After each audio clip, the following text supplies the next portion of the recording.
who are most of these politicians you think taking their cues from to say, okay, I'm going to support this action? Well, all these politicians have ties to generals. They have they might support Boris Johnson in Britain.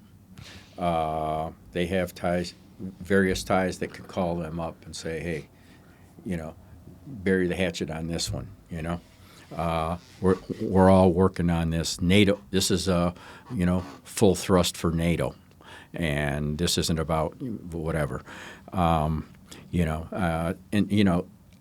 they build consensus, through shaping of public opinion and propaganda, but also inside networks, And people don't think of generals being lobbyists, but, most members of Congress know a general to one degree or another.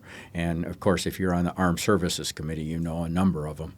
And you get some of your key senators and legislators keyed on it, and they go talk to their colleagues, That's kind of the way I see it. The military-industrial complex has enormous power. That's why the Soviet Union could collapse, and the military budget kept going up every year and had gone up every year as if the Soviet Union was still there. That was the boogeyman that drove the high military budgets. Yeah. But once it was gone, it was like terrorists from around the world.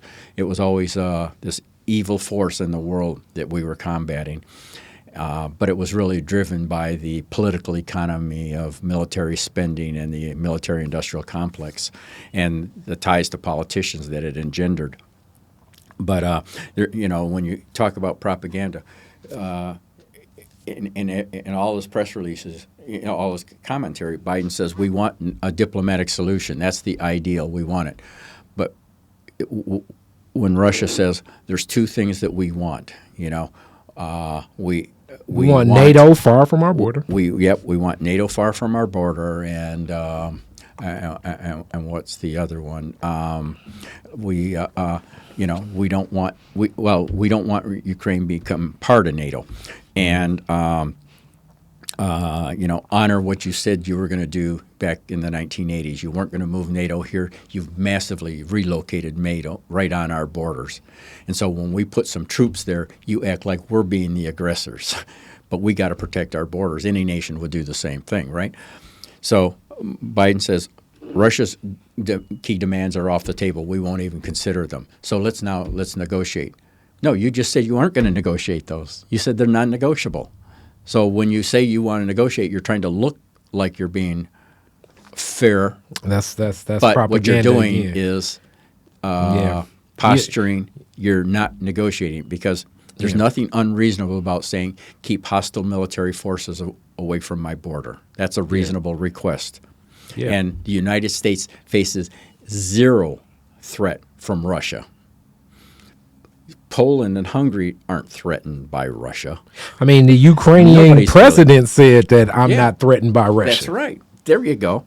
And then when he came to the White House, he got lectured down for saying that, We have better intelligence and we know more than you do. Which that right there is part of the propaganda from Iraq. Mm-hmm. Mm-hmm. Yeah. We have better intelligence than you have in your country. Mm-hmm. Yeah. About stuff that's happening in your country. Yeah, and on the border of your country. So, because the president of Ukraine, Zelensky, his minister of defense was a former Soviet army officer. He knows that system. Mm-hmm. He knows that whole system. And he knows how it, formulates itself for an invasion, Mm-hmm. He's not stupid. They got their own ability to figure all this out. Yeah. The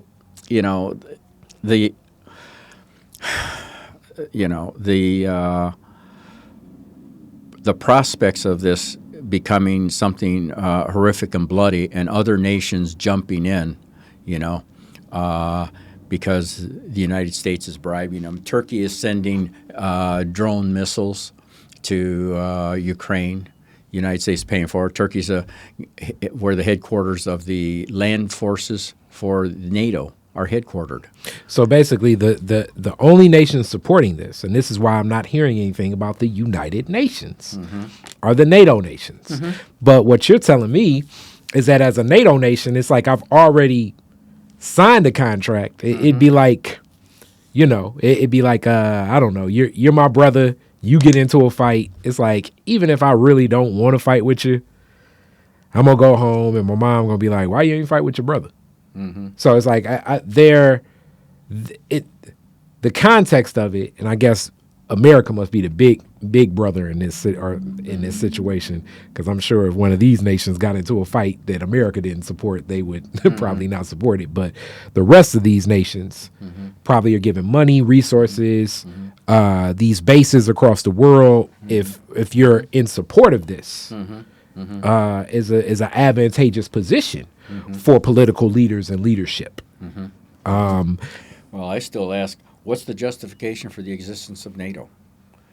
It was supposed to be to form a military bloc to stop the Soviet Union. There is no Soviet Union. There hasn't been one for 30 years. So what's the existence of NATO? NATO's been expanded, and all it is building a larger military bloc for the United States control, and they used it for the wars in Iraq. They 14 of NATO members joined the United States in the invasion of Iraq. So they're using it for larger imperial designs.